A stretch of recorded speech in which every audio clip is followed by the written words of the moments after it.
I once worked at a company called Collective Brands, which was formed when Payless Shoesource acquired a portfolio of other brands, including Stride Right, Sperry Topsider, Saucony, and Keds.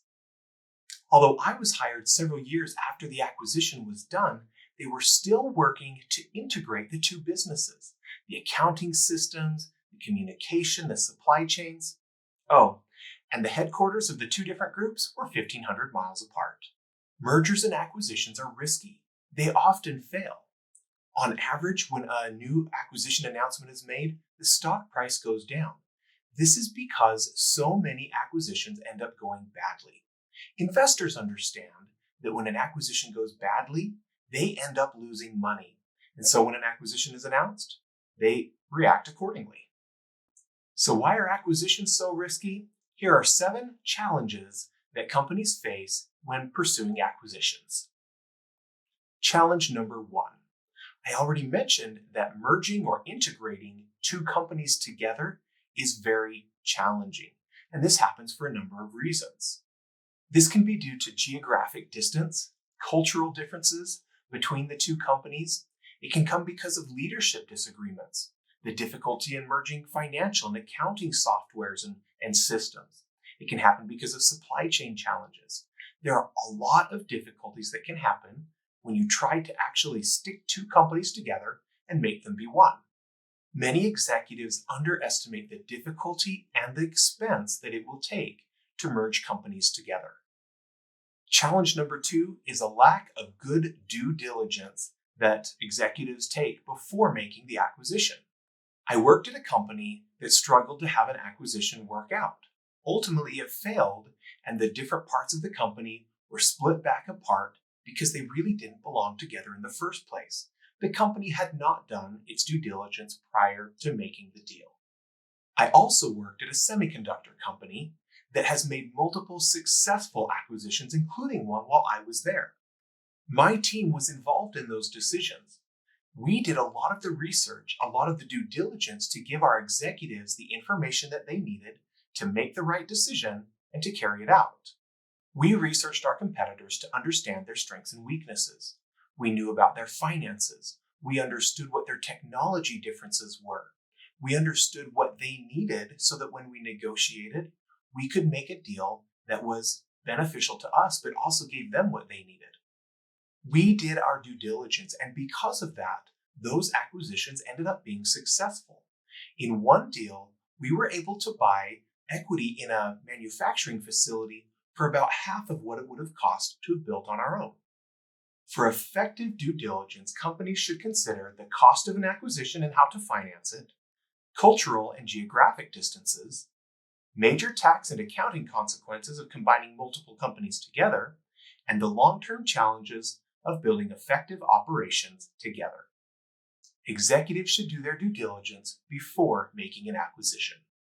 Acquisition challenge number 3 is debt. Buying companies is expensive, and companies seek to pay for those acquisitions in different ways.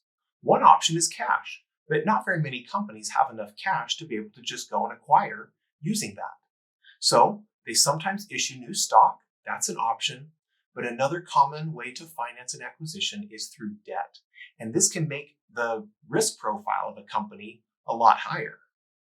Too much debt can lower a company's credit rating, it can increase the risk of bankruptcy, and it can use up resources that the company might have needed for investments or growth or a focus in other areas of the company. Acquisition problem number 4 is a lack of synergy. Acquisitions are often made because leaders think that they can make the combined company more effective or more productive because of the combined resources and capabilities of the two companies. This is called synergy. But synergy can be difficult to achieve, and the costs associated with building it are often higher than executives anticipated. If the company doesn't achieve synergy, then all those benefits they hoped to gain through the acquisition never come to pass, and the acquisition fails. Challenge number 5 is over-diversification. Companies can gain a lot of benefits by diversifying, but if they get too much of it, it can end up becoming a challenge for the company. CEOs are supposed to be experts in their industries, but if a company gets involved in too many industries, No individual CEO can effectively manage all the different products, services, operations, strategies, and everything else necessary to effectively compete.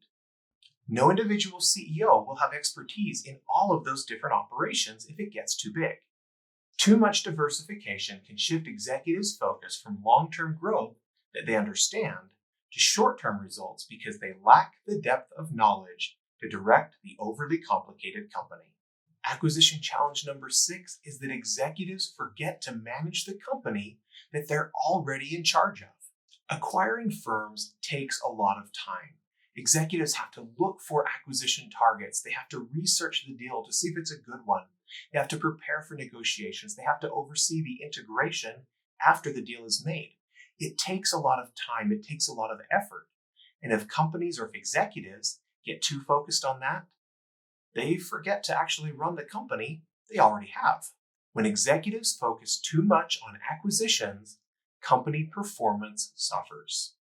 And finally, acquisition challenge number 7, companies can get too big. Herb Kelleher, former CEO of Southwest Airlines, said, "Think small and act small and we'll get bigger. Think big and act big and we'll get smaller." He understood that when companies get too big, they lose the ability to maneuver and to react effectively. Too many acquisitions can make a company so big that it becomes overly bureaucratic, rigid, and loses its ability to innovate. Getting too big can be a problem for companies. Now that we've talked about 7 challenges associated with acquiring other companies, I want you to identify 3 challenges that you foresee could happen if your company were to make an acquisition. And then how would you work to overcome those challenges? Thanks for watching this video. I hope you like it. Have a wonderful day. Take care.